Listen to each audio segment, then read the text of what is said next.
वरदे कामरूपिणी विद्यारंभं करिष्यामि सिद्धिर्भवतु मे सदा। चलो द्वादशांगमयी जिनवाणी माता की जय। सरस्वती की प्रतिमूर्ति परम पूज्य गणिनी प्रमुख श्री ज्ञानमती माता जी की जय। भव्यात्माओं, प्रवचन निर्देश ग्रंथ का अध्ययन चल रहा है, उसी को आगे बढ़ाते हैं मंगलाचरण के साथ। सर्वज्ञराघोरहं श्रेयो मार्गस्य शासकः नमस्करोमि तं भक्त्या सपुष्टात्मे समीतम्। वीतराग सर्वज्ञ भगवान जो मोक्ष मार्ग के उपदेष्टा हैं, भक्ति पूर्वक नमन किया गया है, क्योंकि वे भगवान मनोरथों को सिद्ध करने वाले हैं। इसलिए मनोरथ सिद्ध करने की भावना से मैंने जिस ग्रंथ का शुभारंभ हमने किया है, वही वह मनोरथ मेरा सफल हो, अर्थात ग्रंथ निर्भरता के साथ परिपूर्ण हो। ऐसी भावना के साथ पूज्य गणिनी प्रमुख श्री ज्ञानमती माता जी ने इस ग्रंथ का मंगलाचरण किया है और 68 ग्रंथों का सार इसके अंदर समाविष्ट किया है। तो प्रवचन पद्धति नाम के प्रथम अध्याय के पश्चात अब आप आ गए हैं सम्यक दर्शन के कारण में, और ये बात जाना कि रत्नत्रय मोक्ष के मार्ग हैं, उनमें सर्वप्रथम रत्न के रूप में सम्यक दर्शन को माना है और उस सम्यक दर्शन पर विचार विमर्श रहा है कि मोक्ष का उपाय अर्थात मार्ग, साधन, हेतु या कारण, ये सब पर्यायवाची नाम है। अनादिकाल से ये मार्ग बहुत ही दुर्लभ रहा है, अन्यथा जीवों को मोक्ष हो जाता। इस मार्ग के विषय में विसंवाद भी सदैव होता रहा। कोई मात्र दर्शन से मोक्ष मानता है, कोई मात्र ज्ञान से, कोई चारित्र से, कोई किसी दो के संयोग से। यानी मार्ग में एकता नहीं है। और जो जैन धर्म के ज्ञाता आचार्यों ने हमें बताया कि सम्यक दर्शन चारित्र की एकता का नाम है मोक्ष मार्ग। तो इस मोक्ष के कारण का विसंवाद क्या रहा है? कारण का विसंवाद प्रायः अनेक संप्रदायों का रूप लिए हुए हैं। जैन धर्म, बौद्ध धर्म, फलाने धर्म, ऐसे तमाम तरह के धर्म संप्रदाय जो हैं, उन्होंने सबने अलग अलग प्रकार से, किसी ने केवल ज्ञान मात्र से मोक्ष को माना, किसी ने केवल क्रियाकांड से मोक्ष को मान लिया। यानी कि इन सब चीजों का विशेष वर्णन, विशद वर्णन अष्टसहस्त्री, न्यायसार, न्याय दीपिका, प्रमेय कमल मार्तंड, प्रमेय रत्नमाला, ये जो न्याय के ग्रंथ हैं, उनके अंदर विभिन्न मत मतांतरों का आत्मा के विषय में, मोक्ष के विषय में विसंवाद दे करके और जैनाचार्यों ने उसका खंडन करके अनेकांत धर्म से साद्वात मत के अनुसार पुष्टि की है। उसको अपने को पढ़ना है। यहाँ तो संक्षेप में पूज्य माता ने बताया कि अलग अलग मतों ने अलग अलग तरह से मोक्ष को स्वीकार किया है। तो इन तीनों ही कारणों में सबसे पहला कारण है सम्यक दर्शन। यानी सम्यक दर्शन, ज्ञान, चारित्र्य, तीन मोक्ष के मार्ग हैं, मोक्ष को प्राप्त कराने में कारण है। तो उनमें सबसे पहला कारण है सम्यक दर्शन, जिसके लिए कहा कि ये सम्यक दर्शन ज्ञान और चारित्र को समीचीन बनाने वाला है। देखो क्या सूत्र जब बनाए जाते हैं, कम अक्षर अर्थ ज्यादा जिससे छिपा होता है। तो संक्षेप, अति संक्षेप में वर्णन करने वाला सूत्र होता है। तो सम्यक दर्शन, फिर सम्यक ज्ञान, सम्यक चारित्र, इन तीनों में सम्यक शब्द नहीं लगाया। इसको बोलते हैं आदि दीपक न्याय। माने सबसे पहले एक में सम्यक शब्द लगाया, ज्ञान और चारित्र में भी उसका ग्रहण हो जाता है। इसलिए कहा कि सम्यक दर्शन जो है वह ज्ञान और चारित्र को भी समीचीन यानी सम्यक सच्चा बनाने वाला है। वर्तमान के युग में इस सम्यक दर्शन के विषय में ही विवाद चल रहा है। कोई कहता है देवसात गुरु की भक्ति करना सम्यक दर्शन है, कोई कहता है समय सार को पढ़ना सम्यक दर्शन है, कोई कहता है आंख मीच करके बस बैठ जाओ, अपना डंडे गद्दे में सोते रहो और सम्यक दर्शन हो जाएगा। तो ये सब विसंवाद चल रहे हैं। और आश्चर्य इस बात का है कि अपने दिगंबर जैन समुदाय के अंदर ही ये मतांतर हो गए, यानी कि सम्यक दर्शन के बारे में लोगों के अलग अलग मत हो गए। इसलिए इस ग्रंथ के माध्यम से सबसे पहले सम्यक दर्शन को प्राचीन ग्रंथों के माध्यम से भली प्रकार से जान लेना आवश्यक है, ये बताया। तब सबसे पहले सम्यक दर्शन की बात करते हैं। ये सम्यक दर्शन किसको कब और कैसे होता है ये जानना है। क्या चीज, तीन चीजें आई, कब, किसको और कैसे होता है। ये तीन बातें मुख्यतया जानने योग्य हैं। तो अब इसका उत्तर ये है कि वो सम्यक दर्शन भव्य जीव को ही होता है और अभव्य को नहीं होता। भव्य माने जिसके अंदर मोक्ष जाने की शक्ति है, वह कहलाता है भव्य। हम और आप जान नहीं सकते कि कौन भव्य है कौन अभव्य है, लेकिन आत्मा के अंदर शक्ति जिनके विद्यमान है वह भव्य कहलाते हैं, और जिनके अंदर वो शक्ति कभी नहीं विद्यमान है, कभी भी मोक्ष जा सकते हैं, वो अभव्य कहलाते हैं।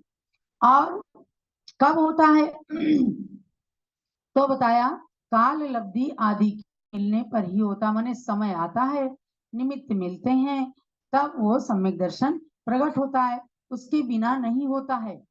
चाहे कोई भी पुरुष रहे, तीर्थंकर रहे, उनके भी अगर हम पूर्व भावों का वर्णन सुनेंगे तो किसी ना किसी गुरु के निमित्त से ही उनको सम्यक दर्शन की प्राप्ति, चाहे भील की अवस्था में, चाहे शेर की अवस्था में, उनको मुनियों ने संबोधन दिया, करे भव्यात्मन तू क्यों हिंसा कर रहा है, आगे जल करके तू महावीर होने वाला है। बस एकदम से उनके अंदर संबोधन प्राप्त हो गया, उन्होंने अपनी आत्मा को भगवान बनाने का उपक्रम कर लिया। सबसे पहले मांसाहार छोड़ा और अणुव्रतों को धारण कर लिया, धीरे धीरे अपने जीवन का उत्थान शुरू कर दिया। तो ये हो गया कि कब होता, किसको होता है, मतलब भव्य जीव को ही होगा, पंचेंद्री को ही होगा।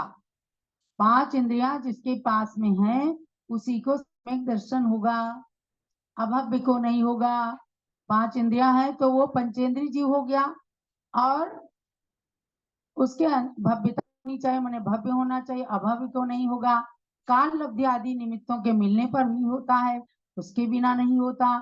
और कैसे होता है, कहा कि अंतरंग और बहिरंग कारणों के बिना नहीं होता है, इन कारणों के मिलने पर ही होता है।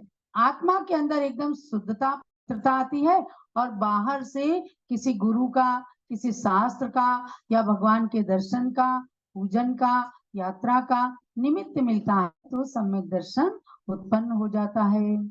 तो कहते हैं कि हम और आप भव्य हैं या अभव्य, काल लब्धि आई है या नहीं, इसका निर्णय तो भगवान सर्वज्ञ के अलावा कोई कर नहीं सकता। हमारा तो काम है पुरुषार्थ करना, और पुरुषार्थ करके आत्मा में समीचीन ज्ञान, समीचीन दर्शन उत्पन्न हुआ है कि नहीं सच्चे रूप में, ये अंतरंग की बात तो केवल ज्ञानी ही जान सकते हैं। ऊपर केवल जैसे थर्मामीटर लगा करके बुखार का पता चल जाता है, शरीर के टेम्परेचर का, ऐसे ऊपर से जो थर्मामीटर है कि जो भगवान की भक्ति करता है, जो गुरु की भक्ति करता है, जो परोपकार करता है, जो शास्त्रों का विनय करता है, यानी देव सात गुरु पर जो श्रद्धान करते हैं, वे सम्यक दृष्टि होते हैं। तो ये बाहर का थर्मामीटर है, लेकिन अंतरंग में किसी को है कि नहीं है, ये बात भगवान जान सकते हैं। तो ये बात बताई, क्योंकि कहा है कोई अभव्य जीव 11 अंग का ज्ञानी और निर्दोष निरति चारित्र का पालन करने वाला महातपस्वी मुनि होकर ही 9वें ग्रेवेयक तक भी जा सकता है। देखो कितनी बड़ी बात है, अभव्य जीव को हम नहीं पहचान सकते कि भव्य है कि अभव्य है, ये सम्यक दृष्टि है कि मिथ्या दृष्टि? वो मिथ्या दृष्टि ही रहेगा जो अभव्य है।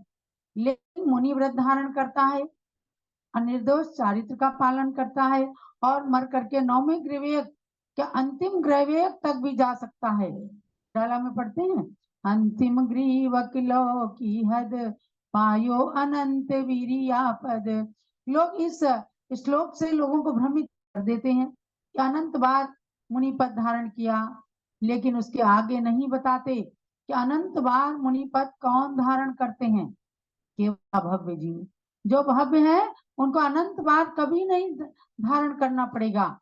वे तो उक्कसेण 2-3 भव गहनानी और जहन्नेण 67 भव गहनानी, 7-8 भव से ज्यादा नहीं लेंगे। कहीं कहीं ये भी आया कि 49 भव के अंदर अंदर जीव को नियम से मोक्ष चले जाना है। तो अभव्य जीव ही अनंत बार मुनि पद को धारण करेंगे और ग्रहवेग तक जा सकते हैं। लेकिन देखो तो भी व्रतों की और चारित्र की महिमा को जानिए कि अव्रती रह करके नरक तिर्यंच गति में जाके दुख उठाना अच्छा नहीं है, और जबकि व्रतों का पालन करके अगर अभव्य भी है तो व्रतों का पालन करके कम से कम 9 ग्रहवेग तक जाएंगे, बनेंगे, स्वर्ग के सुखों का तो भोग करेंगे। माने व्रत और चारित्र कभी किसी के भी बेकार नहीं होते हैं, वे कम से कम सुख को तो देने वाले होते ही हैं। इसलिए इसमें बताया कि 9 ग्रहवेग तक अनंत बार अगर जाएंगे तो अभव्य मुनि ही जा सकते हैं। हम और आप जैसे आज के साधारण जन नहीं जा सकते, महातपस्वी होंगे तभी जा करके। हम लोग भी भव्य जीव हैं, हम अपने भव्य मानते हैं क्योंकि सम्यक शिखर की वंदना की है। कहते हैं कि जो अभव्य होगा वो सम्यक शिखर की वंदना नहीं कर पाएगा, कोई ना कोई विघ्न जरूर उपस्थित हो जाएगा। तो उसमें किस रूप से मिथ्यात्व रहता है उसका निर्णय साधारण जन नहीं कर सकते कि अभव्य जीव में किस रूप में मिथ्यात्व रहता है, जबकि वे 11 अंग तक का ज्ञान भी प्राप्त कर लेते हैं। तो ये सब सर्वज्ञ गम्य माने केवल ज्ञानी हम सबके अंदर की बात को जान सकते हैं। हाँ, काल लब्धि आदि कारणों को आगम से जान लेने की जिज्ञासा अवश्य होनी चाहिए। उनमें से काल लब्धि का वर्णन आगे 5 लब्धियों में आ जाएगा। यहाँ पर सर्वप्रथम सम्यक्त की उत्पत्ति के कारणों पर प्रकाश डाला जाता है। ये बात पूज्य ज्ञानमती माता ने यहाँ इसलिए कही कि आगे आद्योपान आपको इस ग्रंथ को पढ़ना है। इसका नाम है प्रवचन निर्देशिका। प्रवचन करने में पटु होने के लिए, निपुण होने के लिए, कुशल बनने के लिए, एक अच्छे कुशल वक्ता बनने के लिए इसका एक एक शब्द यदि याद कर लें, हृदयंगम कर लें तो कोई बड़ी बात नहीं है। समझो कि सारे ग्रंथों के ज्ञाता बन जाएंगे, लेकिन याद तो कौन करता है। पर आप जब भी प्रवचन देने के लिए बैठे तो इस किताब को सामने जरूर रखें, क्योंकि सम्यक दर्शन आज है कि नहीं, हो सकता है कि नहीं, ये एक ज्वलंत प्रश्न है। हम सब सम्यक दृष्टि बने, और सम्यक दृष्टि है तो सम्यक दर्शन दृढ़ रहे हमारा, आगे सम्यक दर्शन छूटने ना पाए, इसका प्रयत्न करना जो जरूरी है। उसके लिए सम्यक दर्शन की उत्पत्ति के कारणों को बताया गया है। सम्यक्त्व की प्राप्ति के उपाय, साधन या हेतु को कारण कहते हैं। आजकल ये कारण ही विषमवाद का मूल कारण हो रहा है। जिसके होने पर कार्य हो जावे अथवा नहीं भी होवे उसको कहते हैं कारण, लेकिन जिसके बिना नहीं होवे, कारण बिना कार्य नहीं होता, लेकिन कारण मिले तो कार्य हो जाए ये जरूरी नहीं है। कारण हमने जुटाया, दुकान पर गए, दुकान खोला, ग्राहकों को बुलाया और आमंत्रण दिया, माने कि दुकान हमारी खुली है। अब ये जरूरी नहीं है कि ग्राहक आए और लाभ मिल ही जाए, लेकिन बिना दुकान खोले तो लाभ नहीं होगा। तो कारण के बिना कार्य की सिद्धि नहीं होगी, ये निश्चित है। लेकिन कारण होने पर कार्य हो ही जावे ये भी निश्चित नहीं है। जैसे मुनि मुद्रा के होने पर मोक्ष होए अथवा नहीं भी होए, लेकिन उसके बिना मोक्ष नहीं हो सकता। निपिच्छो नत्ति निर्वाणम, बिना पिच्ची के निर्वाण की प्राप्ति नहीं होती।